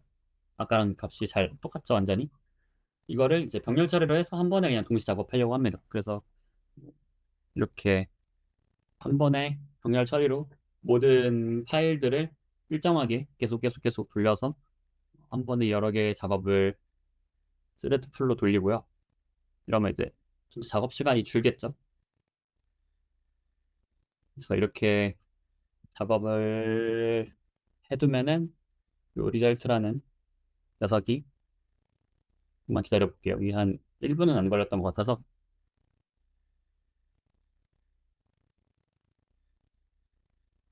다 되었죠. 30초밖에 안 걸렸어요. 그래서 이렇게 보면은 아까 위에 보였던 이 하나의 테이블이 한 항목씩 해서 여러 개로 들어가 있어요. 그래서 뭐 리스트 형태가 되어 있습니다. 그래서 요거를 하나의 병합해주기 위해 콩캣 판다스 콩캣 활용해가지고 인덱스 날리고 병합을 해주면요. 실제 데이터가 이렇게 월별로 아까 보고자 했던 값들이 지표가 잘 형성되어서 쭉 들어가 있습니다. 계약 연도 월별로 정리가 잘 되어 있는지 한번 확인해 보면은 이렇게 나와서 2020년 1월부터 2, 3, 4, 5, 6, 7, 8, 9, 10, 12 다시 2021년 1월부터 해서 2023년 12월까지 다 잘 들어와 있으면 확인되죠. 총 48개도 맞습니다. 그래서 4년치 데이터를 잘 읽어왔다라고 확인이 되고요. 저는 이걸 이제 또 다음에 사용할 거니까 파일을 저장해 둘게요. 그러면은 지금 데이터가 이렇게 생성이 되었죠. 들어왔고 이거를 가지고 시계열 그래프를 그리는 작업을 한번 진행해 보겠습니다. 또 여기서도 사용할 라이브러리를 불러오고 데이터 방금 만든 거 읽어와서 찍어보면은 네, 잘 읽혔죠. 내가 불러온 애들이 어떤 식으로 잘 읽혔는지 타입도 보셔야 돼요. 타입이 있고 컨트랙트에 대한 어떤 값은 즉 텍스트로 들어온 거예요. 날짜는 아니고 텍스트로 잡아왔고 텍스트로 해도 이 분석에 대한 문제가 없어 그냥 두도록 하겠습니다. 그리고 제가 아까 앞에 하나 변경한 게 있었는데 큰 건 아니고 그 그래프 만들 때 좀 보기 편하려고 어차피 봐야 되니까 그 수도권을 트루 펄스로 안 하고 그냥 텍스트로 수도권은 수도권, 비수도권은 비수도권 이렇게 해서 타입으로 약간 이즈 수도권 뭐 이런 식으로 만들었었는데 그냥 타입이라는 컬럼으로 바꿔놨어요. 그래서 여기서도 지금 타입이 존재하는 겁니다. 그래서 월별 거래량을 이제 분석해 볼 건데요. 말 그대로 이거는 그냥 뭐 많이 사용하시는 저 그 플롯 하는 방식으로 해가지고 코드 짠 거고요. 이거는 뭐 어떻게 그려도 상관없습니다. 일단은 이렇게 저는 지금 노트북에서 하기 때문에 이렇게 코드 짜서 나오는 방식으로 했고, 제가 이거 한글 인덱싱을 이 컴퓨터 안 해가지고 지금 한글 좀 깨지는 것처럼 나오는데, 제가 이번엔 다시 잡아서 올려놓을게요. 이제 이게 수도권 비수도권이고, 잠시만요.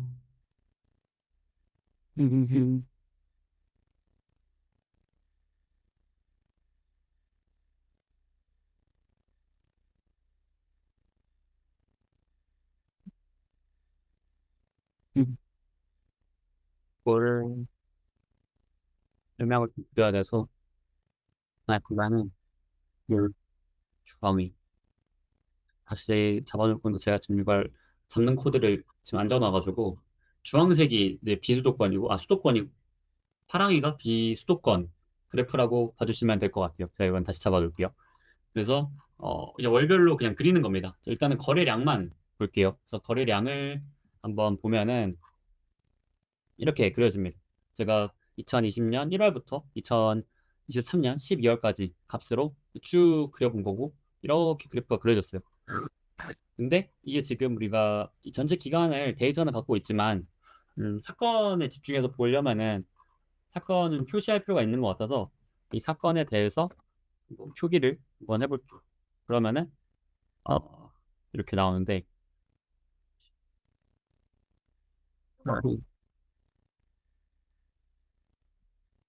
음, 이런 걸 보이겠네.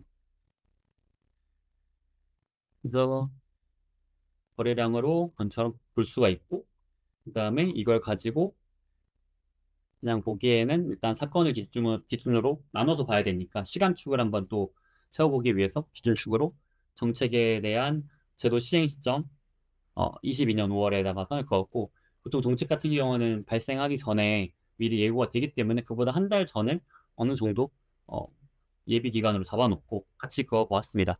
그래서 이렇게 보면은 이 사건으로 인해서 기준値 잡혔으니까 사실 눈으로 봤을 때도 떨어지는 게 보이죠. 근데 이거를 보는 게 이제 메인이기 때문에 어떻게 보면은 이 앞서 엄청나게 튀는 구간, 코로나의 영향을 크게 받던 코로나 초기, 중기, 뭐 후기 이렇게 나왔을 때, 이건 지금 어떻게 보면 우리가 지금 분석하려고 하는 이 사건에 대해서는 좀 아웃라이어일 수 있어요. 그리고 2022년 이후에 어떤 이 변동 사항들도 다른 사건들이 함께 섞여 있기 때문에 그 길게 보고서 더 풍부한 해석을 할 수 있다면은 좋겠지만, 일단은 오히려 더 많은 정보들이 지금 없는 상황에서는 이걸 좁혀서 보는 게 좋을 것 같아요. 그래서 저는 2022년 1월부터 12월까지로 데이터를 좀 잘라볼게요.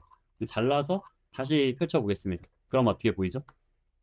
이 거래량 자체가 좀 간단하게 보이는 형태인데, 제도 시행 시점 전후로 해서 어떻게 보면 그 전이 가장 높았고, 그 전에 이렇게 좀 올라오다가 정책 시행 시점부터는 다시 올라왔던 값들이 떨어지게 됩니다.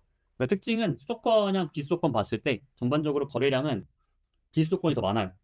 그 2021년 1월 데이터가 아까 스팅 값으로 처음에 샘플 테스트를 했을 때는 수도권, 비수도권 개수가 동일했거든요. 근데 현재 시점에서는 좀 차이가 이미 벌어진 걸로 확인을 할 수 있습니다. 그래서 이것만 일단은 확인해서 보면은 정책으로 인해서 거래량이 늘 것이다. 매물이 늘고 거래량도 늘 것이다. 라고 정책 의도가 잡혀 있었죠.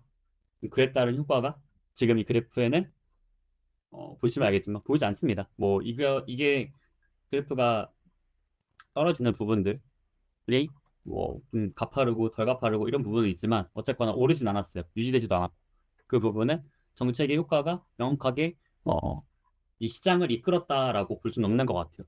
영향을 주긴 주었겠죠. 하지만 이게 대대적인 어떤 영향을 주었다기보다는 오히려 다른 부분에 있어서 영향을 많이 받지 않았을까라고 보고, 제가 이게 지금은 현재 거래량 그냥 그 값 자체인데, 이게 변동폭에 대한 부분들이 중요하잖아요. 정책이 이걸 촉진시켰다 또는 여기에 대한 큰 영향을 주지 못했다 보기 위해서, 이제 지금 거래량이 비수도권 수도권 보니까 수도권이 되게 완만해 보이잖아요.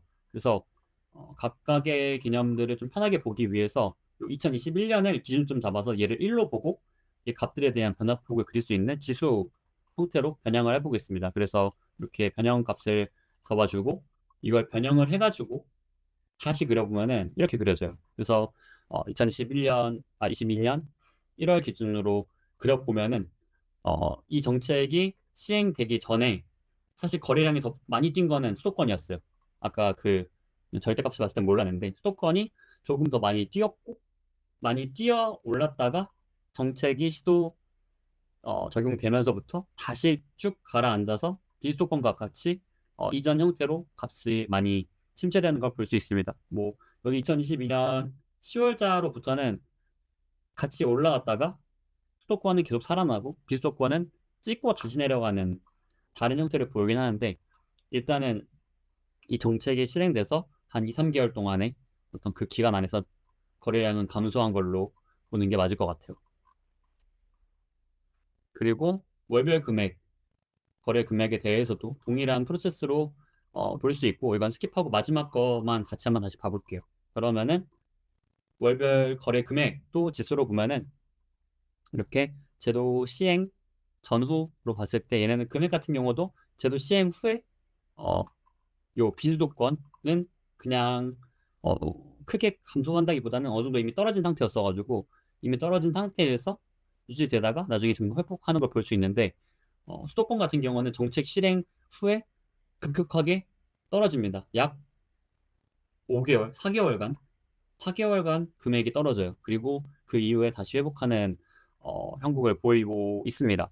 그래서 이 정책이 만약 엄청 파워풀한 정책이고 시장을 이끌었다면 분명 어, 의도했던 영향이 있어야 되는데 그 거래량 같은 경우는 이 정책이 원래 거래가 많이 발생하게 하는 게 매물도 늘고 거래도 느는 거니까 그 부분에 맞게 나왔어야 되는데 반대로 나왔다고 볼 수 있고요.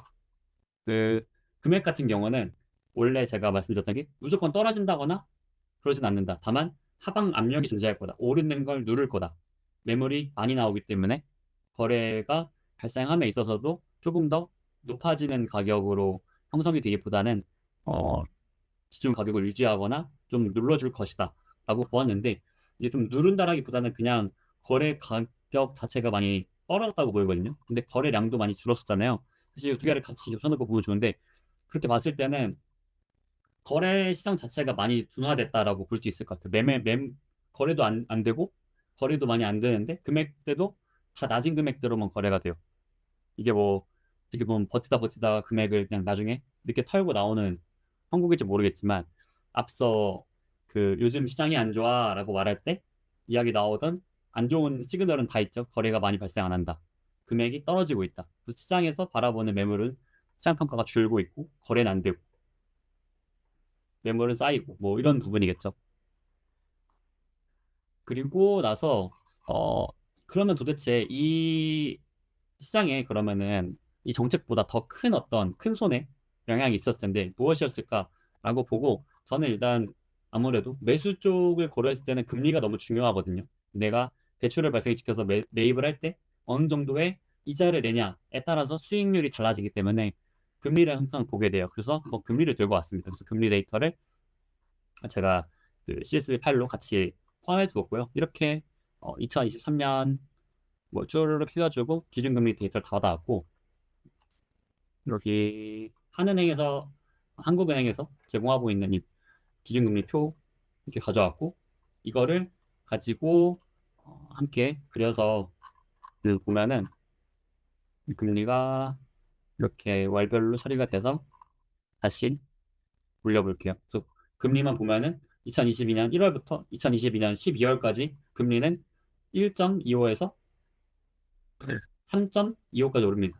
그래서 이게 1.25는 이제 1월 중간에 발표된 거고 그전에는 1이었어요. 그래서 1.00에서 1.25 올랐다가 이게 4월, 5월, 7월, 8월, 10월, 11월까지 주기적 계속해서 발표 때마다 올라서 결국 2022년 12월에는 3.25로 이제 금리가 형성이 되어 있습니다.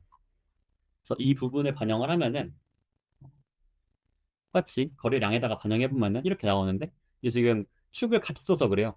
거래량 지수가 좌측에 있는데 얘는 이제 100부터 해가지고 쭉 잡혀 있죠. 근데 지금 이 금리는 1부터 지금 3.25 폭이 작죠. 그러니까 그냥 성분이 되어버렸습니다. 의미가 없죠. 그래서 어, 금리를 보조축으로 보낼게요. 그 보조축으로 보내서 보면은 금리는 이 기간 동안에 계속해서 오르게 됩니다. 금리가 오르니까 어떻죠? 매수의 세력이 약해질 수밖에 없습니다. 금리가 오르는데 더 공격적으로 어, 살 수가 없는 거죠. 그래서 어떻게 보면 이 금리가 오르는 만큼 거래량이 떨어져요.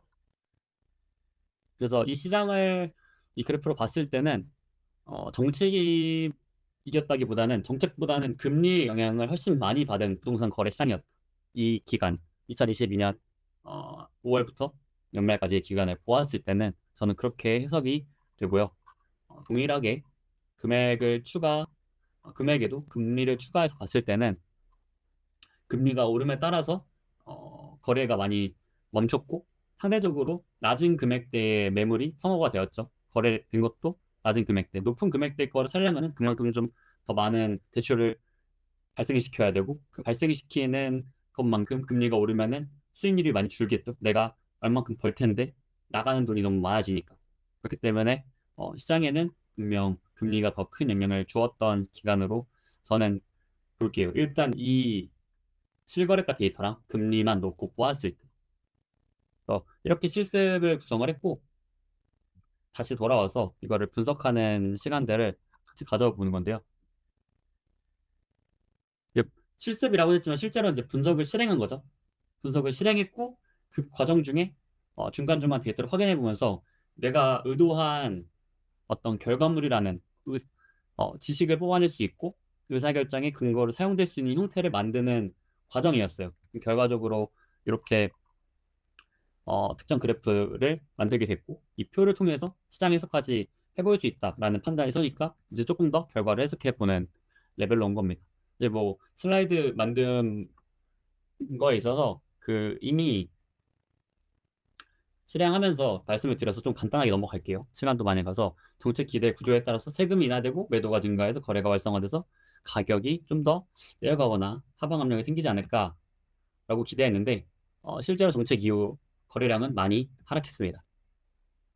그리고 가격도 오히려 어, 완만하게 하락은 했는데 거래된 양이랑 비교했을 때 이게 완만한 하락이라고 보긴 어렵고 많이 좀 하락했던 부분도 있는 것 같아요. 그래서 이 정책에 대한 효과를 확인하기 위해 제가 금리를 또 추가적으로 같이 보았고 핵심된 관찰은 어, 거래량 그다음에 나중 후에 이 좀 이후에 반등 후에 또 가격이 좀 올라가는 부분들 있었고요. 그래서 이거를 이제 해석을 했을 때 세금 감면 효과로 매도의 의사나 어떤 매도 요인은 있었을 수 있습니다. 하지만 많은 거래가 성사되지 않은 것 같아요. 그로 인해서 거래량이 줄었고, 그리고 수요 측의 이제 매수 측의 어떤 압이 양이 약해지면서 거래 금액이라든지 이런 부분에서도 같이 떨어지기도 하고 거래량도 줄었던 걸로 보입니다. 특히 금리로 인해 수요를 직접적인 어, 압박을 주게 되었고 그로 인해 시장이 더 크게 움직이지 않나라고 보여요. 그래서 말씀드렸던 부분들이고 거래량과 금리에 대한 이야기고 가격에 대한 그 특징들은 물론 금리만으로 형성되는 것은 아닙니다. 뭐 금리에 대한 압력, 가격이 오를 것 같다, 떨어질 것 같다. 그럼 그걸 보고 미리 리스크 관리를 해서 본인의 어떤 투자 파이낸셜 플랜에 따라서 다 다르게 접근을 하시긴 해요. 하지만 일단 금리가 오르면 전반적으로 다 조심스러워지는 건 맞습니다. 공급에 대한 부분들, 정책에 대한 효과 같이 봐야 됩니다. 그래서 이렇게 같이 봐서 보면 좋을 것 같고 저는 일단 이 정책에 대한 효과 평가는 을 봤을 때 거래량은 영향력이 미미했다. 거의 없었다. 오히려 거래량은 좀 줄었죠. 그리고 가격은 어쨌거나 일부 하방 압력이라는 느낌으로 가격이 떨어지긴 했다. 근데 떨어지는 이 추세가 좀 정책이 잘 적용이 되어서 올라가려는 걸 눌러주면서 하방으로 내려간 게 아니고 그냥 툭툭 떨어지는 형세를 보여서 그 부분도 좀 의도한 바가 올바르게 진행되었다고 보기는 어려운 것 같아요. 그래서 수요 붕괴가 좀 더 강했고 공급 증가로 인한 어떤 효과는 미흡했습니다. 물론 제가 이거 뭐 정책에 대해서 막 이거를 진짜 이렇게 막 나쁘게 평가한다거나 그런 부분은 아니고요. 이 그냥 실습 주제니까 이 주제에 대해서 지금 나온 결과만 가지고 일단 어디까지 도달할 수 있는지를 한번 해보는 거예요. 그리고 이렇게 거래가 뚝뚝 떨어지는 게 거래 절벽, 버티기 시장이라고 하는데 이 시장 안에 대한 특징인 거죠. 데이터에 안 보이는. 이 매수, 매도 측에 대한 서로 타협이 안 되고 그러면 서로 움직이지 않으면서 거래가 발생하지 않습니다. 약간 너는 올라갈 때 올라가고 난 내려갈게. 만나지 못하면 거래는 발생하지 않는 그런 부분이죠. 그리고 부동산 쪽 매도 측에서는 우리나라에서 부동산 가격이 크게 떨어지는 일은 보통 없잖아요. 그래서 버티기 전략이 많습니다. 그래서 버텨도 당장 금전적인 어떤 그런 어, 금융 계획이 잘못 세워진 분들이 아니면 버틸 수 있어요. 그래서 그런 부분 때문에 좀 이제 호가가 계속 유지되고 그다음에 그 결과로는 결국 가격이 원활하게 형성되지 않아서 거래가 쉽지 않아 보입니다. 그래서 제가 내린 요 짧은 결론은 시장을 이끌지 못했다. 오히려 금리 영향이 더 컸다.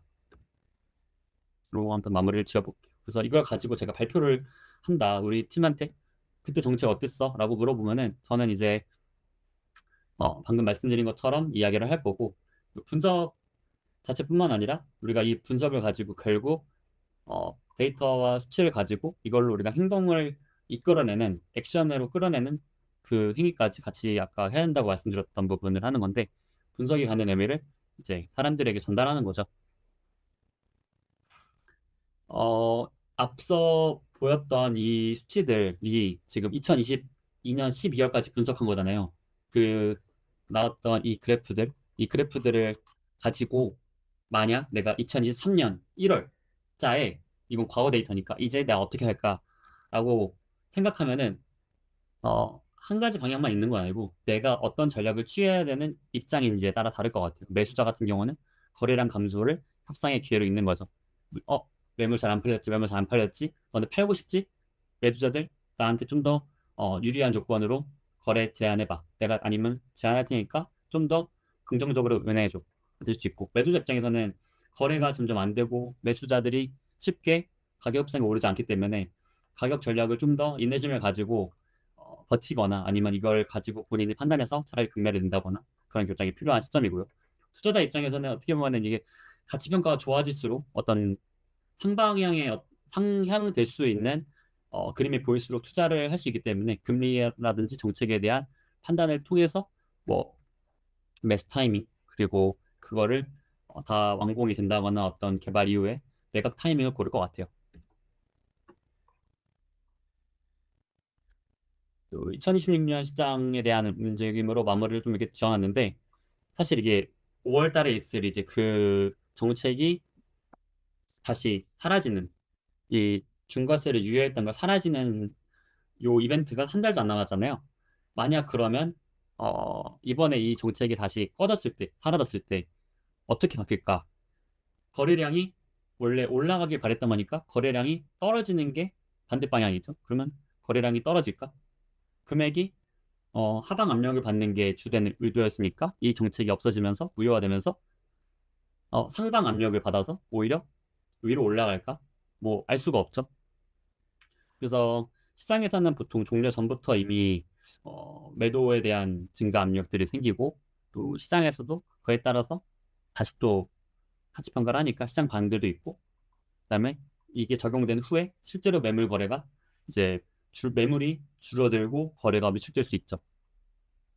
이런 부분들이 앞으로 이제 발생할 어떤 흐름이라고 봤을 때 앞선 사건들을 가지고 과거에 대한 어떤 지식을 만들었으니 이 앞으로 다가올 현황에 대해서도 좀 더 현명한 판단을 해야 된다. 특히 어, 앞서서도 금리가 중요한 역할이었는데 2022년에는 금리가 상승했던 시절이에요. 근데 2026년은 2025년부터 해서 금리가 계속 2.5%로 동결되어 있는 상태입니다.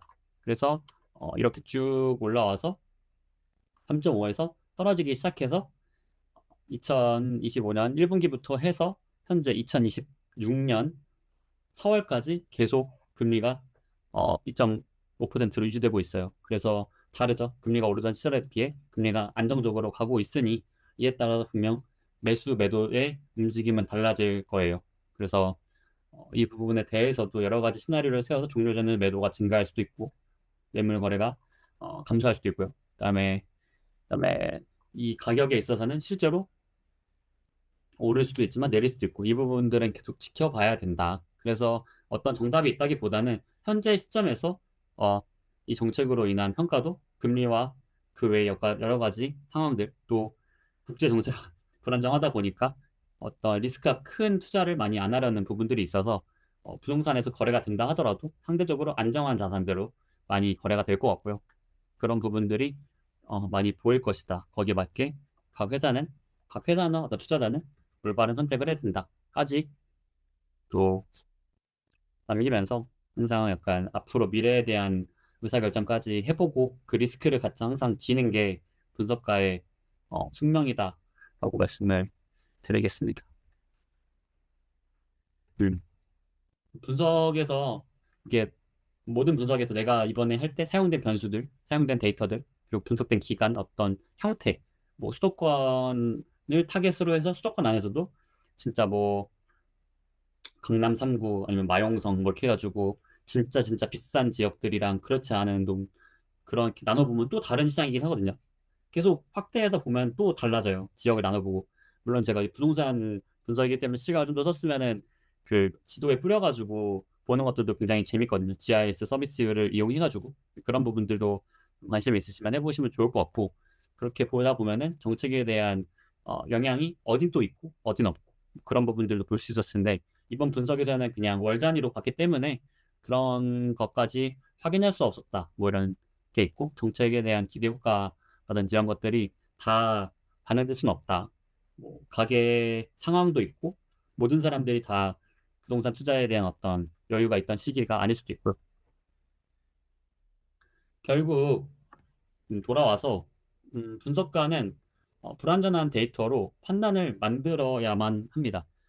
사실 시장의 데이터가 엄청나게 안전하게 완전한 형태로 존재한다면 어찌 보면 데이터 분석가는 필요 없을 수도 있어요. 왜냐하면 데이터가 완벽하기 때문에 거기서 일정하게 정보와 지식을 추출하는 방법은 기술적인 영역이고 그거를 뭐몇 사람이 수행하면 될 수도 있거든요. 하지만 데이터가 불안정하기 때문에 이 데이터들을 어떻게 바라보아야 되고 어떤 식으로 리스크를 감수할 수 있고 어떤 판단을 내려야 되는가 그 지혜에 해당하는 미래의 사건에 대한 의사결정이 굉장히 어렵기 때문에 불안정한 데이터를 한다는 게 그래서 데이터 분석가가 저는 시장에 필요하다고 봐요.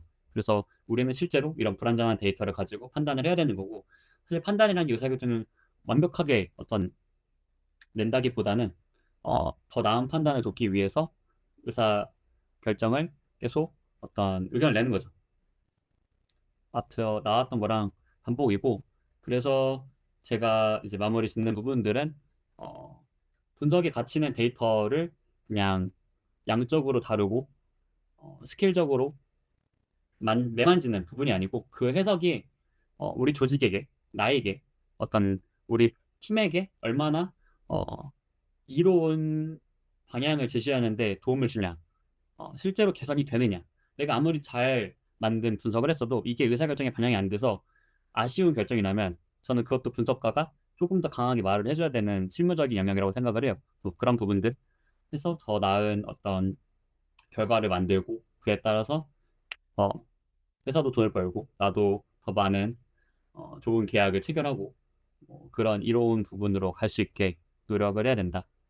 하고 제가 분석가 경력자로서 드리는 좀 공유하고 싶었던 내용입니다.